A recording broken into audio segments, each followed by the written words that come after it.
Okay guys, good morning. So ito guys ang ating malalo. So nalagyan natin ng bubong para hindi masunog naman yung mga dahon nila sa sobrang init.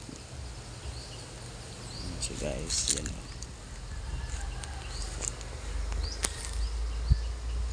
Yan. So tinubuan ng damo. Okay, so yan ang ating bubong. So hindi pa tapos, malagyan ng lahat ng dahon ng nyog.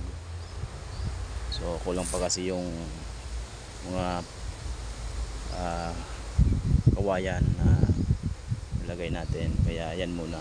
So ngayon tapusin ko na yan pag sunod-sunod talaga yung init ng panahon.